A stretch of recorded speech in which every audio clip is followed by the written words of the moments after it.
Hi, I'm Florian. I'm a reader in digital creativity at the University of York at the Department for Theatre, Film, Television and Interactive Media. I'm still with you from my home office, and the topic of today's talk is very much related to the pandemic. Namely, it's about virtual production. So let's jump right into the slides. So bringing people together remotely in a post-pandemic world. So I just want to give you a brief bit of context before we dive into the actual talk. I was really lucky and privileged to lead a large, exciting project over the last 2.5 years that was the response to a challenge set out by the UK government. So as part of their industrial strategy, the government challenged academia and industry to come together to explore how new immersive technologies, so virtual reality and augmented reality and mixed reality, change the way audiences of the future experience entertainment. And there were 4 demonstrators that were awarded: one for moving image, one for visitor attraction, one for performance, and one for sports entertainment. And at the University of York, together with an exciting lineup of industry partners, we've actually won the sports entertainment category, and we're, as you see, in great company with some of UK's established cultural institutions, Wallace and Gromit, Museum of Natural History in London, and the Royal Shakespeare Company, amongst many other partners that their consortia include. But Weavr won the sports demonstrator. And we did this with a twist. So Weavr is the project that is the name of the project. So Weavr looks at sports entertainment and immersive technology. And as I said, and I'll introduce some of the partners we've worked with throughout the talk. But instead of going with traditional sports, our twist to the exploration of this topic was to look at electronic sports, or short esports. And esports have been in news quite a bit. Esports are digital games that are played competitively between people and that are watched by audiences online. So just like just like traditional sports. And if you haven't heard of esports, a lot of people know the digital version of traditional sports, so the FIFA video game, for instance. But esports are much, much more diverse than that. And that goes from, fantasy games with swords and magic, all the way to virtual card games and racing simulators. So esports is very, very broad in its diversity, and I want to it's a phenomenon. It's one of the fastest growing form of mainstream entertainment. I just want to show you the following clip to really give you a sense for the scale at which esports have happened, notably before the pandemic. So take a look at this clip.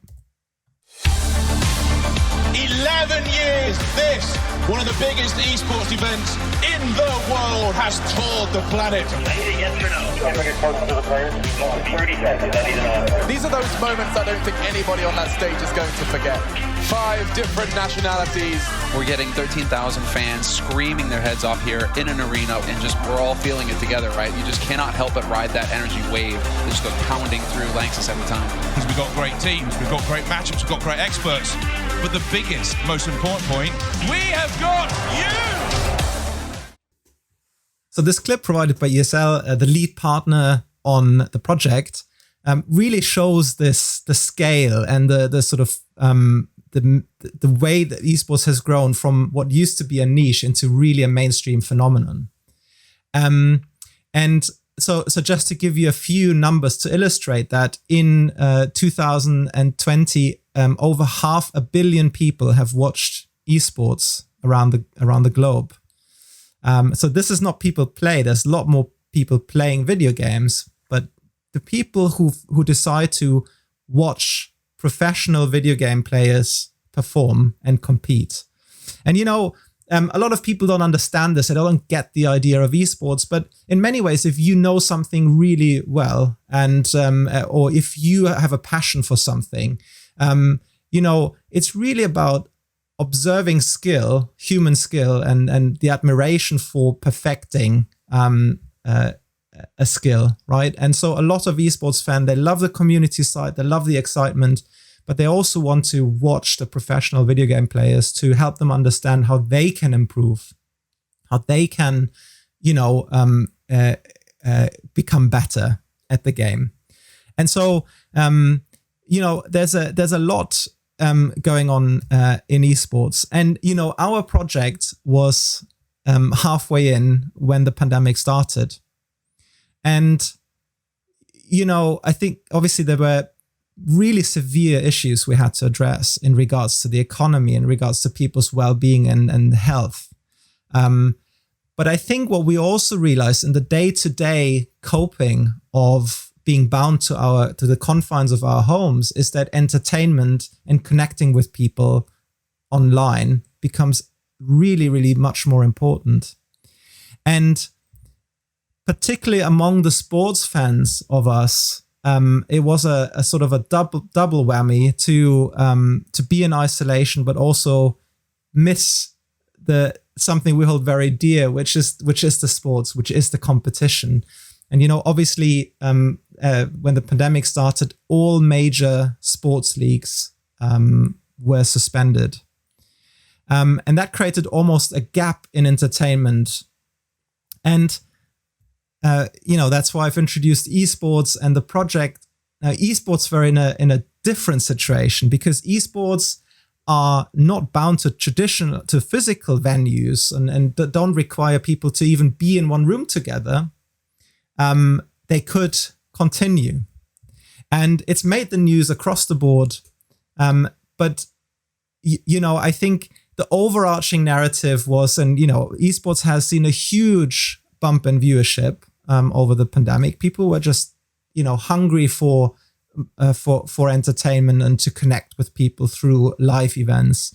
A lot of physical sports like Formula One or the Grand National went virtual. So they created essentially virtual versions of their sports. But, to quote Variety, as traditional sports grind to a halt, esports offer a way to fill the void. And that was the overarching narrative. So essentially, and it made sense. Intuitively, you could say, well, yeah, video games can be played from anywhere. Sure, why would esports not continue? But actually, behind the scenes, there were huge challenges. And that's essentially what the Weavr project and our partners have pioneered, is a problem to two primary questions.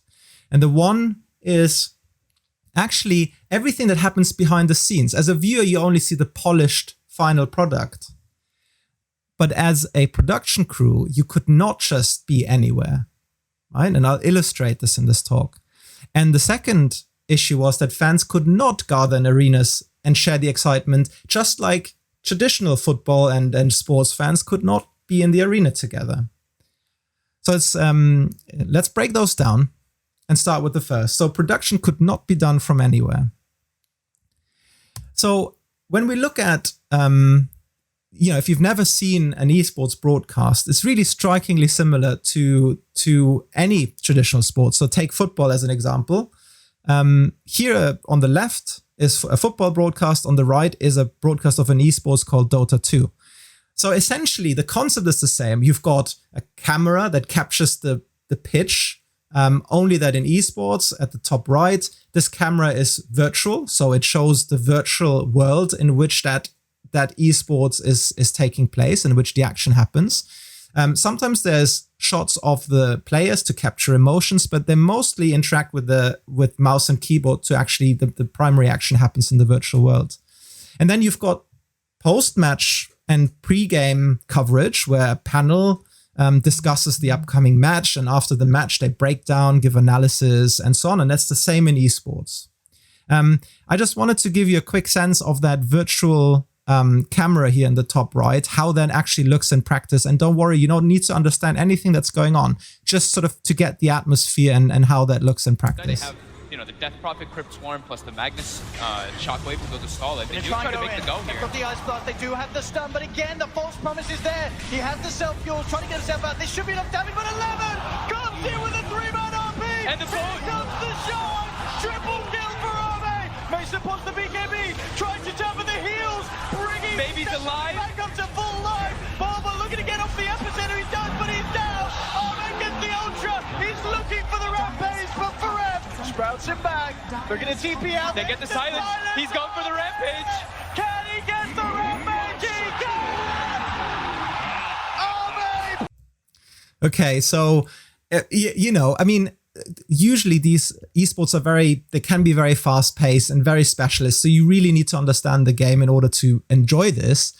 But, it really captures well the sort of excitement that comes out. Now, that virtual camera I've just shown you, that's not, obviously that's all virtual anyway. So that happens in a computer and is rendered and then presented to the audience. But, obviously you see the commentators in the background, you hear the commentary, but you also hear the audience roar. And, what used to really rely on physical co-location is the studio, for instance. So here you've got the studio with the commentators. So that's a very specialized studio space with a lot of expensive and specialized equipment. And if you even look further behind the scenes and you look into what's called a gallery in which productions work, here you've got a number of people in critical roles performing collaboratively to put together the broadcast, deciding which camera goes live, whether to show the virtual camera or the pundits. So for instance, here you've got a director in the middle. This is, by the way, an impression from the esports content production module that we offer at the University of York, which teaches students from interactive media and film and TV production to put together esports broadcasts. But here you have a director who is so to speak, the boss. He directs everyone and what they need to do. You've got someone on the vision mixer, which essentially is the person who executes which cameras and which visual materials to show to the audience. You've got someone who operates graphics, such as, for instance, the updates to the score, graphics to show overlaid on top of the camera footage. You've got a replay operator who shows you live replay when an amazing play has happened and you want to repeat that. And then you've got a sound operator who looks at audio levels and looks that all the sound is mixed together perfectly in order for the fans at home to get a really great, well-rounded product that is smooth and that tells a coherent story, right? So what I want to illustrate is that this is a very highly complex workflow. So this is real-time collaboration, communication with very specialist equipment in the studio. So again, when the pandemic hit, the companies we work with and the project was challenged with, how can we actually now do this without being able to bring people into the actual physical space, right? And so one of the key steps that we've done is that we changed from hardware devices, which is here on the left, it's just one vision mixer, but obviously the studio is full of this equipment, to software versions of the same tool. So software versions are, there's vision mixers that work entirely on a PC without on a generic laptop. Usually these or PCs, these PCs have to be quite powerful to process everything in real time. But you have very sophisticated tool now. One that our partners are using is vMix. So that's a software that is a studio in a box, right? And now, what is the motivation behind this? Now, I want to show you how one of these PCs looks in our production facility. So at York, we now have a specialized, tailored esports production facility. And this is one of the PCs that run part of the workflow. So you see it's just a standard PC with a mouse and a keyboard. But actually, this is the only mouse and keyboard that's in this space. And in fact, the servers or the actual PCs that they are here in a rack. And so each one of these components is essentially one of the jobs that I've outlined in the previous slide. So one of these boxes does the vision mixing. One of these boxes does the audio. One of the boxes is for someone to operate the virtual camera in the game, and so on. But there's only one mouse and keyboard. These are just basic, and this is a very tight space. This is only about a 3 by 4 meters room. So what the software-based approach allows us, though, is to take this sort of centralized, specialist, high-performance PCs, and we use and then control each of these workstations remotely. So each of these laptops here around the side, and these laptops don't have to be powerful at all. They can be very low spec. They need a good network connection, and through the network connection, essentially, it's as if you see the output of the server that's in the server room. You see it on your screen, and you can use your mouse and your keyboard to interact with the software that runs on this machine. So essentially, it's a remote desktop. So some of you may have used this software in office work, so you can take control of a computer that's somewhere else on the web that's connected. However, the standard tools didn't work for us. So it's one thing to use Word and something where it doesn't matter if there's a bit of a delay. What is required in this sort of workflow is a really, really low latency, so minimal delay between your action and it actually causing an effect in the production studios, right? And somewhat ironically, gaming provided us exactly with this cool tool. This is called Parsec. You can Google it. It's essentially, and I'm not affiliated or it's a free tool that you can download. So Parsec was made to give people the ability to share one computer and game with very good response times. So they can play games on a different computer. And the key quality of Parsec is that it has very little delay, just a few milliseconds. So it fulfills that. And also it can do a lot of frames per second. So the refresh rate, the sort of pictures that you can get remotely, it's almost as if you are at the studio, right? So the sort of fidelity when you move something, when an animation plays, is very, very good. So it's optimized for vivid, low latency remote control. So again, it's a gaming tool that we've used in a creative production workflow, and that's worked extremely well. So now we were at a stage where we could produce an esports broadcast entirely with people being at various places in the world. So we didn't need anyone to come into the studio. Now, another thing is communication. And so, as you know, I've shown everyone sitting in a gallery, and there's a lot of communication going on. Again, we've done a lot of communicating mediated by the internet over the last 1.5 years. There's Skype, there's WhatsApp, and again, it was very important that this worked in a low latency and had some other qualities as well. So Discord is made for gamers, and Discord has a very nice way of organizing or creating virtual rooms that you can leave or join or leave when you want. So for sub-working groups within a production crew, it would be very handy to go into different virtual rooms. So it basically almost maps a virtual production space, and you can join different conversations and then join when the production starts, join a global room where everyone can hear each other. And also in the studio early, I've seen that wall of monitors, so that basically gives all the production crew an awareness of what's actually going on in the different cameras and in the broadcast. And that can be produced within Discord, can be reproduced virtually so that everyone in the production actually has awareness about what's going on in the broadcast. So ultimately what we've done, and really our partners have done pioneering work here together with our researchers, we use interactive gaming technology to enable creative workflows that are highly collaborative, responsive, and safely bring together teams from anywhere in the world. So now we had a production facility that we could create sophisticated esports broadcasts without anyone setting foot in the actual physical premises. So now you can say, all right, well, that's great for the production crew, but hold on, didn't you say there were commentators in the studio? So how does that actually work, right?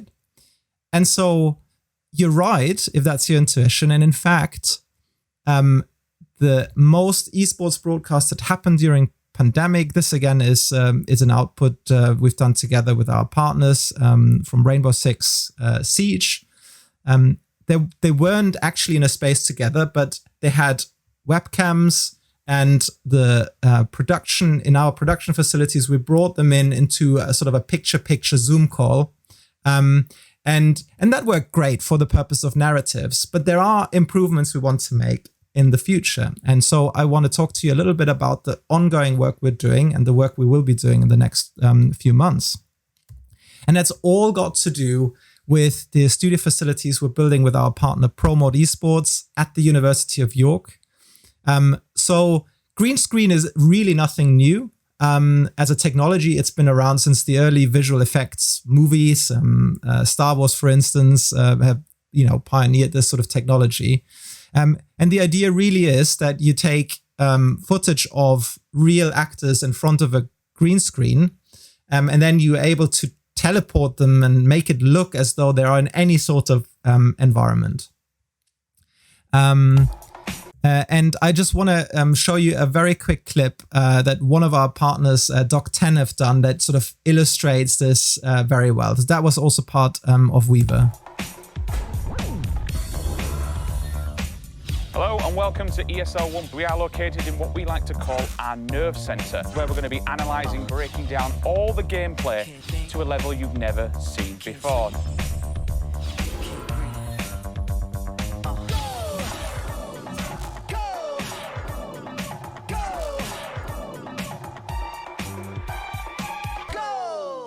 All right. So, the concept is simple. You put an actor into in front of a green screen, and then you can put them into a virtual scene. And what you've seen in the Doc10 clip is you can even synchronize the physical camera movement to the virtual world. So you can actually move the camera around in the scene, and it looks, it basically integrates the real footage with the virtual footage in a fantastic way. So so far, this technology has mostly been used for effect and to great effect. In terms of the response to the pandemic, one thing that we're really interested in is, obviously you can bring multiple commentators together in a green screen facility, which again would potentially become difficult with travel restrictions and limitations in terms of getting together and working closely together in a physical space. But, we can take this concept further. So, for instance, there's nothing that keeps you from having another green screen in a different location, and then create the illusion to the viewer that the talents are actually, or the commentators are in the same space. So you can see how it's not a radical idea, but the execution is actually fairly challenging. They have to be synchronized. So they have to both be aware of what is actually in the virtual space. And there's also great opportunity to bring new type of elements into the virtual set that you can't bring into a physical set. So for instance, interactive graphics or match breakdowns. I just want to illustrate that to you very quickly. Again, some fantastic work that we've done together with Doc10 over in Manchester Media City. A demonstration of how we've used the virtual studio, how we brought elements into that space that give the talents and the commentators ways of telling new stories. So here, everything you see is fake except for the two people. So the desk isn't really there, but they can, for instance, control this desk. They can set markers. So again, this shows like an overview of the match. You can have virtual monitors. You can bring in 3D models from the virtual game.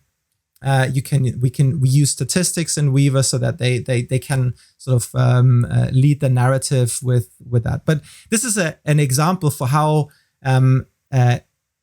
there's a challenge of actually interacting with that space. So we're looking at how can we give people in that space and in a distributed way the ways of sharing that virtual environment, and then tell stories with the virtual environment and supporting the narratives through virtual elements that are superimposed.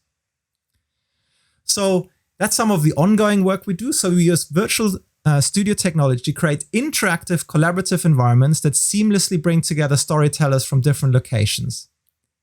And you can really see how, when combining that with the remote workflow, how we're really getting to a very exciting new concept of production, which less and less relies on physical co-locatedness and more works to bring in production and commentators from all around the world in a safe manner. Now let's focus on the next of the issues, namely that during the pandemic, and still, fans could not gather in arenas to share their excitement. And so when you look at the sort of, as esports and sports are in the normal, quote unquote, before COVID, obviously the experience of fans going to the stadium, but also the effect this stadium experience has on the viewer that is remotely is quite substantial. So bear in mind that with all sports, the majority of viewers are not in the stadium. The majority of viewers are at home, right? So there's always the good example of, the Manchester United Stadium seats, maybe 50,000 people, but they have over 100 million fans worldwide, right? So it really captures the way sports and audience engagement works. Now, so the stadium is not just an experience that brings people together, but it frames it makes it special. It brings a special element to the coverage. So you have the roaring audience, you have the shots of the stadium, and you capture that excitement. Now all of this goes away when during the pandemic, and it's going to be back, but still. One of the things that was within the remit of the Weavr project was, in any case, before the pandemic, was how can we use immersive technology to create an augmented and enhanced experience for the audience who can't make it into the arena. And during COVID, that mission almost became elevated manifold, because now more than ever, it was important to give people something special that would replace the physicality of the arena. And so when you now go back to the drawing board and you say, okay, well, let's just forget about physical spaces, but what if we could together inhabit a virtual environment and express ourselves, move around, pick things up, interact with each other, hear each other, see each other. If we for a moment assume that we could do that, then a lot of things become possible. So not just replicating a stadium. One of the very one-to-one approaches would be to simply model a virtual stadium and then have lots of people sit in there and applause and do that kind of stuff. But actually, now that you are free of physical constraints and limitations, you can go crazy, right? You could have a VIP viewing lounge on a spaceship. You can have laser weapons to play laser tag with your friends. You could literally have large cinematic monitors everywhere that you can simply conjure up with the gesture of your hands to view different camera perspectives onto the pitch. And it's exactly that line of thought that informed the Weavr project and that brought us to a new virtual reality experience that was developed by one of our partners, Future Visual. And there's a lot going on in these shots. I just want to give you some impressions. So this is a virtual space in which different people can come together into a shared virtual space. There's lots of elements that you can interact with. There's lots of additional elements that you can interact with. There's flaming swords. There is the monitor of the broadcast in the background. So just want to break this down real quick. So you can see here in the background, you have almost like TV screens in the virtual reality space, right? So you have they show the regular footage of the tournament, so what we've seen earlier, right? So that's really important. But then each person who is wearing a VR headset can move into the space and move around. So they're just floating heads at the moment. There's more sophisticated motion capture devices, but everyone also has a hand. So they have essentially a head representation and a hand. And you can see that little audio symbol. So each one of these avatars represents another person with their names here. And you can see the audio signal. So this seamlessly integrates audio. So you can actually hear everyone in the room. You can look at them. You can pick up a sword and give the sword to someone else. And these are just props. These are just playful elements in the space. But they're actually really, really fun. We also have these boomsticks here. You can see the boomsticks. If you hit them together, they create little sparkles and they make like, these boomsticks are used, they're like inflatable plastic sticks that you can hit together. And in the arena, they've been used to create noise. And so we created the virtual versions of these boomsticks that you can hit together and show your applause. But essentially, you all inhabit the space.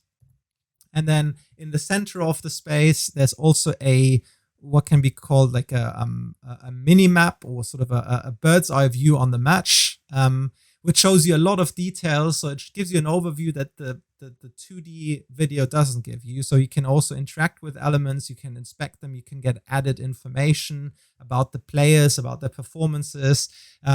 So University of York has produced actually sort of an AI-based system that produces a lot of insight into the game as it happens live. So that's a rich space in the middle. And again, people can stand around and inspect and exchange insights, talk about it. Then also we have this sort of portal here in the back, and it says Team Secret. So that's one of the teams. And if you go through that portal, and by when I say go through that portal, I mean people on their controllers they have joysticks and they can move through this environment. So it's as if you walked in the environment. So you're not bound to one position, and you can see people are standing in different positions. So if you walk through that portal,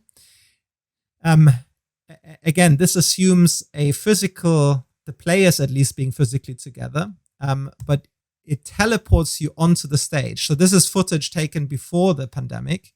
But, the first thing that will happen again is players being at least in the same space together, without audiences or with very few audiences. Now, this has been done by another company that was part of the Weavr project called Focal Point VR. And they do the video here doesn't do it justice. They do really high fidelity 360 live video capture. And it's really incredible. Once you are in virtual reality, this actually looks 3D. It is almost like you're there. And you can be in positions that the physical arena visitors couldn't be in. So, for instance, very close to your favorite teams, right? So this is just behind the players. You can really be in these moments and immerse yourself. And so the one thing I wanted to highlight is maybe have caught it into one glimpse. So you can see the person we've worked with to one of the participants here in the space. You can see that he's basically in front of a green screen, so one very similar to the ones that we've seen you. So here we can see both his view, but also his body and how he interacts. So you see the controllers, you see how his head movements align with the movement of the camera. So for him, it seems like he's in that space. But what was actually fascinating to see is that we recorded this in 2D, so just the way you're seeing it, and it was streamed live online. And this person is not just any person; he's a very famous esports commentator. So he's got a really large following online, and this clip was actually viewed by over 400,000 people, right? So, and again, now where I want to sort of what I want to highlight here is that in esports, traditionally, you had people that are viewers, and then you had content creators, and you had the players. And they were very distinct, different groups. But in esports, these groups converge. They're coming together, and people that are viewing also see themselves as content creators, or they also play, right? And so now when you see the space, not just as a social hangout space to watch a match, but actually as an arena to produce content. So for instance, to add commentary, to point out interesting insights, to analyze the match that's going on, all of a sudden, you have a virtual space in which people can come together to create and share insights, to create interesting contents, and to broadcast that with the world, right? And that truly is an exciting opportunity moving forward to see not just consumption, and the audience of the future, not just consumers, but they're also creators, and they want to play. And ultimately, when you look at the way this space is designed with the boomsticks, here you see them again, and the weapons, this is a fun space, and people, of course, they watch the match, but they also want to have fun. They want to socialize, and they want to be together and have a good time. And that brings me to the sort of final slides. So at Weavr and the University of York, together with other partners, we've used immersive technology to create virtual environments that bring fans together from across the world, enabling them to watch, play, and create. And with that, I want to leave you. I thank you very much for your time. Again, I want to really sort of give thanks to Innovate UK and the UK government for funding this research. Our set of fantastic partners that I featured in these slides. There were others too that did exciting work. If you're interested in this sort of work, follow me on Twitter or send me an email. And I look forward to hearing your feedback. Thank you very much. Bye.